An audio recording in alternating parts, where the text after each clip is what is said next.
இது முடியாதுனே, இது முடியவே முடியாது அப்படின்னு சொல்கிற மாதிரி இப்போ தொடர்ச்சியாக ஈரான் மீது அமெரிக்காவும் அமெரிக்கா மீது ஈரானும் இப்போது அட்டாக்கை நடத்திக்கிட்டே இருக்காங்க.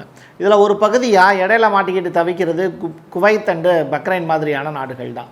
இந்த குவைத் மீது ஈரான் நடத்தி இருக்கக்கூடிய தாக்குதலில் ஏகப்பட்ட சேதங்கள் ஏற்பட்டிருக்கா என்ன அப்படிங்கிறத தான் இந்த வீடியோக்குள்ளே பேச போகிறோம்.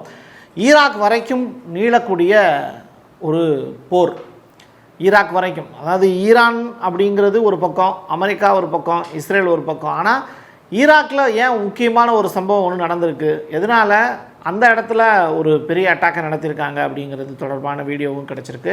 அதையும் நம்ம பார்க்க போகிறோம். டீட்டெயில்டாக பேசுவோமா? வாங்க பார்க்கலாம் பிரபுகளே. இது பிரசாத் சிக்னேச்சர். உங்களுடைய தொழில் சம்பந்தமான விளம்பரங்களை நமது சேனலில் ஒளிபரப்ப உங்களுக்கான அருமையான வாய்ப்பு. Prasad signature media broadcasting private limited பள்ளி கல்லூரி மாணவர்களுக்கு மட்டுமல்ல, அனைத்து வயதினருக்குமான ஒன் டே ஒர்க் ஷாப். ஜூலை மாதம் 5ஆம் தேதி ஞாயிற்றுக்கிழமை. மீடியா துறையில் சாதிக்க அடிப்படை பயிற்சி வகுப்பு. பங்கேற்பாளர்களுக்கு சர்டிபிகேட்டும் வழங்கப்படும். இப்போதே முன்பதிவு செய்யுங்கள். தொடர்புக்கு 9449359224. கார்க் அப்படின்னு சொல்லிட்டு ஒரு தீவு. அந்த தீவு தான் அமெரிக்காவினுடைய இலக்காக இருக்குது. அந்த தீவின் மீது அட்டாக் நடத்தி அதை எப்படியாவது கைப்பற்றணும் அப்படிங்கிறது அமெரிக்காவினுடைய இராணுவத்துக்கு கொடுக்கப்பட்டிருக்கக்கூடிய டார்கெட்டுன்னு வச்சுக்கோங்க. அதுக்கு தான் சுற்றி முற்றி வந்துகிட்டே இருக்காங்க. இப்போது ஸ்ட்ரெய்ட் ஆஃப் ஹார்மஸுக்கு பக்கத்தில் இருக்கக்கூடிய ஈரானுடைய இராணுவ தளங்களை குறிவச்சு நேற்றைய தினம் அட்டாக் ஒன்று, அடையாள அட்டாக் அப்படின்னு சொன்னாங்க. நேற்று இரவு நம்ம தூங்கி எந்திரிச்சு பார்க்கும்போது ஒரு பெரிய செய்தி ஒன்று இருக்குது. 2வது முறையாக ஒரு அட்டாக் நடந்திருக்கு அப்படிங்கிறாங்க. வணிக கப்பல் ஒன்றின் மீது ஈரான் ஒரு பெரிய ட்ரோன் தாக்குதலை நடத்தினாங்க. சிங்கப்பூர் கப்பல், நேற்றைய தினம் கூட நம்ம அந்த செய்தி பார்த்துருப்போம். அதற்கு பழிவாங்கக்கூடிய நடவடிக்கையாகத்தான் இந்த 10 இலக்குகள் மீது அட்டாக் நடத்தியிருக்கோம். 1 அல்ல 2 அல்ல 10 டார்கெட் வச்சுருக்காங்க. அந்த 10 இடங்கள் ஒரு முக்கியமான அட்டாக்கை அமெரிக்கா நடத்தியிருக்கு. இதுவும் ஒரு அடையாள அணிவகுப்புன்னு சொல்லுவாங்கள்ல, அந்த மாதிரி தான் அமெரிக்காவினுடைய போர் விமானங்கள் அப்படியே டைரெக்டாக அந்த இடத்துல அட்டாக் நடத்தியிருக்கு. ஸோ இதை வெளியிட்டிருக்குது யார் அப்படின்னு கேட்டால், யுஎஸ்னுடைய மத்திய கட்டளை மையம், சென்காம் அப்படின்னு சொல்லுவாங்கள்ல, அவங்க தான் இந்த அனௌன்ஸ்மெண்ட்டையும் கொடுத்துருக்காங்க. சரி, இது நிஜமாகவே ஒரு சின்ன ஒரு வீடியோ ஒன்று வெளியிடுறாங்க. ஒரே வீடியோ மாதிரியே தான் இருக்குது எல்லாமே வீடியோவுமே. ஏன்னா நேற்றைய தினம் வெளியான வீடியோவும் அதே மாதிரியான இமேஜஸ் வீடியோஸாக தான் இருந்தது. சரி, இதைத்தான் மறுபடியும் நிகழ்த்தியிருக்காங்களா அப்படின்னு பார்த்தா ரெண்டுமே வெவ்வேறு வீடியோஸ் தான். அதை கன்ஃபார்ம் பண்ணுறது யாருன்னு பார்த்தீங்கன்னா அல் ஜசீரா அதை உறுதிப்படுத்துகிறாங்க. ஸ்ட்ரெய்ட் ஆஃப் ஹார்மஸை குறி வச்சு சிரிக் தீவு மீது, நான் ஆரம்பத்திலேயே சொன்னேன்ல, இந்த சிரிக் அப்படிங்கிற அந்த தீவு மீது தான் அவங்களுக்கு பெரிய கண். அதே மாதிரி கார்க் அப்படின்னு சொல்லி ஒரு தீவு இருக்குது. அந்த தீவின் மீதும் அமெரிக்கா டார்கெட் வச்சுருக்காங்க. ஸோ சமாதான ஒப்பந்தத்தில் கையெழுத்திடப்பட்ட ஒரு 10 நாட்களுக்கு பிறகு மறுபடியும் வாஷிங்டன் இந்த மாதிரியான அட்டாக் நிகழ்த்துவது அவங்களுக்கு ஒப்பந்தத்தில் விருப்பம் இல்லை அப்படிங்கிறத தான் நிரூபிக்குது அப்படின்னு தான் புரிஞ்சுக்க முடியுது. ஈரானில் 2 தடவை நிலநடுக்கம் ஏற்பட்டிருக்கு அப்படிங்கிறாங்க. அதாவது ரிக்டர் அளவுகோலில் 5.86 அப்படிங்கிற அளவுகோலில் 2 தடவை அட்டாக் நடந்திருக்கு அப்படின்னு சொல்கிறாங்க. சரி, இந்த 2 தடவையும் எர்த்குவேக் ஏற்படுறதுக்கு காரணம் என்ன அப்படின்னு சொல்லி விசாரிக்கும் போது, இதுவரைக்கும் அமெரிக்கா பயன்படுத்தாத ஆயுதங்களை ஈரான் மேலே உபயோகப்படுத்தியிருக்காங்க. இந்த ஷூமன் அப்படிங்கிற அதிர்வெண்ணினுடைய 2வது அலைவீச்சு ஏற்பட்டிருக்கு அப்படின்னு சொல்கிறாங்க. இது என்னன்னு நமக்கு புரிஞ்சுக்கிறதுக்குள்ள அதனால் ஏற்படக்கூடிய பாதிப்பு என்ன அப்படிங்கிறத தேடி பார்த்தோம். ஏன்னா அமெரிக்கா ஒரு விஷயத்தை செய்யுது அப்படின்னா, இப்போ வெனிசுலாவில் டைரெக்டாக அவங்க என்ன பண்ணாங்கன்னா, அந்த பாதுகாப்பாளர்கள்லாம் மயக்கமடையக்கூடிய வகையில் அவங்களுடைய மூளையினுடைய செயல்பாடை அப்படியே குன்றக்கூடிய வகையில் தான் அந்த அட்டாக் நடத்தப்பட்டது. எல்லோரும் மயங்கி விழுந்துட்டாங்க. அதுக்கப்புறம் வெனிசுலாவினுடைய அதிபரை கைப்பற்றி கூட்டு வந்தாங்க. இது ஒரு ஸ்ட்ராட்டஜி பண்ணாங்க அமெரிக்கா. ஸோ அதே மாதிரி ஈரான்லேயும் ஒரு சம்பவத்தை நடத்தியிருக்காங்க. இதன் மூலிமா ஏற்படக்கூடிய பாதிப்பு என்ன அப்படின்னு சொல்லி பார்க்கும்போது, இந்த பாருங்கள், இந்த விஷுவல் பாருங்கள். சில நேரங்களில் நம்ம இந்த மாதிரி தான் புரிய வைக்க வேண்டியது இருக்குது. இது முழுவதுமே அமெரிக்கா அட்டாக் நடக்கும்போது ஏற்பட்டிருக்கக்கூடிய அதிர்வு ரைட்டா. இது வெறுமன நிலநடுக்கம் அப்படிங்கிற மாதிரி நம்மளால் உணர முடியல. இது ஏதோ ஒரு பெரிய ஒரு மாற்றத்துக்கு ஈரானில் நிகழ்த்தியிருக்காங்க. ட்ரம்ப் ஏற்கனவே சொல்லியிருந்தது என்னென்னா, உங்கள் நாடே இருக்காதுரா அப்படின்னு சொல்லி மிரட்டிலாம் விட்டார். அப்படிப்பட்ட சம்பவத்தெல்லாம் செஞ்ச ட்ரம்ப் சும்மா விட்டுருவாரா அப்படின்னு கேட்டால், ஈரான் மக்களை அவர் வாட்டி வதைக்கக்கூடிய ஒரு சம்பவத்தை தான் செஞ்சுருக்கார். என்னென்னா, மக்களுக்கு ஸ்ட்ரகிள் ஏற்படுத்தணும். எப்படி இப்போது அந்த நிலநடுக்கம் ஏற்பட்டுச்சுல, அப்போ ஒரு அட்டாக் நடந்ததில்ல, அதில் ஈரானுடைய மக்களுக்கு அதிகபட்சமாக அளவில் தலைவலி ஏற்பட்டிருக்குங்கிறாங்க. அது மட்டும் இல்லை, காதில் வந்து பயங்கரமான ஒரு இரைச்சல் சவுண்டு வந்து கேட்டுக்கிட்டே இருக்குது அப்படின்னு சொல்கிறாங்களாம்.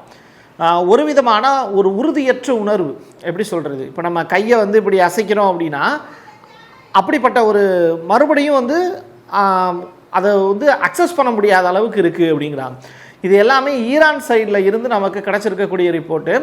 குவைத்திலையும் இதே மாதிரியான சில நிகழ்வுகளாக இருந்தது. குவைத்தில் வந்து பயங்கர ஒரு சத்தம்லாம் கேட்டது, வந்து சைரன்கள் ஒழிச்சுக்கிட்டே இருந்தது. இதெல்லாம் வந்து குவைத்தினுடைய மக்களே அங்கிருந்து நமக்கு கொடுக்கக்கூடிய ரிப்போர்ட். ஈரான் சைட்லேருந்து ஈரானுடைய மக்கள் அங்கே இருக்கக்கூடியவங்க நமக்கு சொல்லியிருக்கக்கூடிய தகவல் தான் இது. ஒரு பெரிய அளவிலான ஒரு பாதிப்புங்கிறது நேற்று இரவு மட்டும் நடந்திருக்கு அப்படின்னு சொல்கிறாங்க. ஸோ ரொம்ப பெரிய அளவிலான ஒரு அட்டாக் தான் அமெரிக்கா நடத்தியிருக்காங்க. இது வந்து ஒரு சைக்கலாஜிக்கலான அட்டாக்காக தான் பார்க்க முடியுது. இப்போ நம்ம குவைத்துக்கு வந்துடலாம். குவைத்தில் இருக்கக்கூடிய அலி அல் சலீம் அப்படிங்கிற விமானப்படை தளம், அங்கே அதோடு மட்டும் இல்லாமல் பக்ரைனில் இருக்கக்கூடிய அமெரிக்க கடற்படையின் 5வது அந்த பிரிவு இருக்குல்ல, அதனுடைய தலைமையகம், மொத்தமாக 8 இடங்கள் மீது ஈரான் அட்டாக் பண்ணியிருக்காங்க. இப்போ அமெரிக்கா 10 இடத்துல ஈரானில் அட்டாக் பண்ணியிருக்கு. ஈரான் என்ன பண்ணுறாங்க, யூஎஸ்னுடைய மிடில் ஈஸ்ட் ஏரியாவில் இருக்கக்கூடிய 8 தளங்கள் மீது அட்டாக் நடத்தியிருக்காங்க. ஆக மொத்தத்தில் உனக்கு நான் சலைச்சவன் இல்லை அப்படிங்கிறத இப்போ ஈரானும் ப்ரூவ் பண்ண ட்ரை பண்ணுறாங்க. அதாவது இந்த சிங்கப்பூர் கொடியோடு போன ஒரு கப்பல் மீது ஈரான் அட்டாக் பண்ணாங்க, அதான் பெரிய பிரச்சனை. அடுத்து பனாமா கொடியோடு போயிருக்கக்கூடிய எண்ணெய் கப்பல் மீது ஈரான் நடத்திய தாக்குதல், இது மேலேயும் இப்போ அட்டாக் நடந்தது. இதெல்லாம் நேற்று இரவு நடந்தது. அதற்கு பிறகு தான் அமெரிக்கா வந்து ஈரானில் இருக்கக்கூடிய 10 தளங்கள் மீது அட்டாக் நடத்தியிருக்காங்கன்னு சொல்லப்படுது. ஆக்சுவலி காசு கொடுக்காட்டியும் ஈரான் அட்டாக் பண்ணுறாங்களா அப்படிங்கிற கேள்வி இருக்குது. ஏன்னா $2 பில்லியன் வந்து கொடுத்துட்டு தான் நீ உள்ளே போகணுன்னு சொல்கிறாங்க. கொடுக்க முடியாது அப்படின்னு சொல்கிற கப்பலை என்ன பண்ணுறாங்க, திரும்பி போயிடுங்க அப்படின்னு வார்ன் பண்ணுறாங்க. ஆனால் அதையும் மீறி வரக்கூடிய கப்பல்கள் இருக்குல்ல, அமெரிக்காவினுடைய சார்புடைய கப்பல், இஸ்ரேல் சார்புடைய கப்பல்லாம் அவங்க மேலே அட்டாக் நடத்துகிறதா தான் இப்போதைக்கு கிடச்சிருக்கக்கூடிய தகவல்கள் உறுதிப்படுத்துது. அது மட்டும் இல்லை, இந்த கன்னிவெடி வைக்கக்கூடிய தளவாடங்கள் இவற்றின் மீதும் அமெரிக்கா பெரிய அளவிலான தாக்குதலை நடத்தியிருக்காங்கன்னு சொல்கிறாங்க. இதுக்கு முன்னாடி இந்த கன்னிவெடிகள் இருக்கக்கூடிய பகுதிகளை அகற்றிடுங்க அப்படின்னு ஈரானுக்கு ரெக்வஸ்ட் கொடுத்தாங்க அமெரிக்கா. இப்போது தொடர்ச்சியாக ஈரான் வந்து அந்த கன்னிவெடி தளங்களை அகற்ற முடியாமல் சிரமப்படுறாங்களா, இல்லை நிஜமாகவே அகற்ற முடியலையா, இல்லை அகற்றுவதற்கு ஈரானுக்கு விருப்பம் இல்லையா அப்படிங்கிற விவரங்கள் தெரியல. ஆனால் அமெரிக்கா இப்போ என்ன பண்ணுறாங்க, அந்த கன்னிவெடி தளங்கள் மீது அட்டாக்கை நடத்தியிருக்காங்க. இதுவும் புதியதொரு தகவலாகவே கிடச்சிருக்கு. இப்போது குவைத்தில் இருக்கக்கூடிய இந்த அலி அல் சலீம் அப்படிங்கிற விமானப்படை தளத்தின் மீது ஈரான் ஏவுகணை தாக்குதல் நடத்துதுன்னு சொன்னல, அதனுடைய இமேஜ் தான் நம்ம பார்த்துக்கிட்டு இருக்கோம். ரொம்ப பெரிய அளவில் வந்து பார்த்திங்கன்னா இந்த இடத்த பாருங்கள், இது ஒரு பெரிய ஒரு பதுங்குக்குழி மாதிரி இருக்குது பாருங்கள். இந்த இடத்துல ஒரு பெரிய அட்டாக்கை அமெரிக்காவுக்கு எதிராக நடத்தியிருக்காங்க ஈரான். அதுவும் குவைத்தில் இருக்கக்கூடிய மற்ற பிரதேசங்கள் மீது ஈரான் அட்டாக் நடத்தலை, அமெரிக்க தளங்களை தேர்ந்தெடுத்து தான் ஒரு பெரிய தாக்குதலை நடத்தியிருக்காங்க. பாக்தாத் இது எங்கே இருக்குன்னு உங்களுக்கே தெரியும். பாக்தாத் தோட்டம் ஈராக் அப்படிங்கிற அந்த நாட்டுக்குள்ளே இருக்குது. அங்கே இருக்கக்கூடிய கிரீன் ஜோன் அப்படிங்கிற இடத்துல இருக்கக்கூடிய அமெரிக்க தூதரகத்தின் மீது ஒரு பெரிய அட்டாக்கை ஈரான் நடத்தியிருக்காங்க. கனரக ஆயுதங்கள் மற்றும் துப்பாக்கிச் சூட்டுக்கு மத்தியில் உயர்மட்ட அதிகாரிகள் கைது செய்யப்பட்டிருக்காங்க. ஒரே இரவில் 2 விதமான காட்சிகள் நமக்கு கிடச்சிது. அந்த காட்சிகளை தான் இப்போ நான் உங்களுக்கு காண்பிக்கிறேன். ஃபுல்லாக வந்து வாகனங்கள் அணிவகுத்து போகக்கூடிய காட்சிகள்லாம் பாருங்கள். ஒட்டுமொத்த ஈரானுமே ஈராக் முழுவதுமே ஸ்தம்பிச்சு போயிடுச்சு.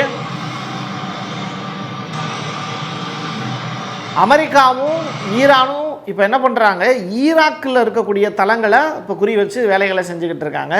ஈராக் அப்படிங்கிற நாடு தனித்துவமாக இயங்குவதற்கான வாய்ப்பு இல்லாமல் போயிடுச்சு.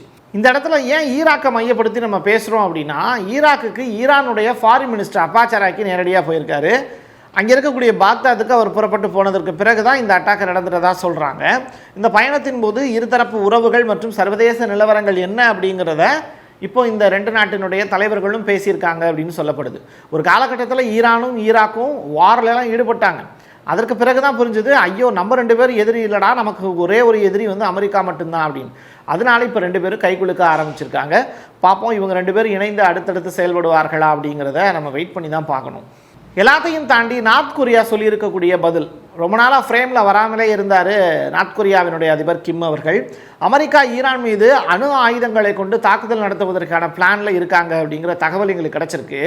அப்படி ஒரு விஷயம் நடந்தது அப்படின்னா டெல் அவீவ் மற்றும் வாஷிங்டன் டிசியின் மீது அணு ஆயுத ஏவுகணை தாக்குதலை நாங்கள் நடத்தி காட்டுவோம், ஈரானுக்கு ஆதரவாக நாங்கள் இருக்கோங்கிறத மறுபடியும் அகைன் அண்ட் அகைன் நாங்கள் நினைவுபடுத்த வேண்டிய தேவை எங்களுக்கு இருக்குது அப்படிங்கிறத கிம் அவர்கள் இப்போ பேசியிருக்காரு. ஓகே ஒரு பெரிய மறுபடியும் ஒரு குட்டி ஹிரோஷிமா நாகசாகியை தான் 2 பேரும் ஞாபகப்படுத்த ட்ரை பண்ணுறாங்க. என்ன நடக்குதுங்கிறத அடுத்தடுத்த வீடியோக்களில் நம்ம பேசுவோம்.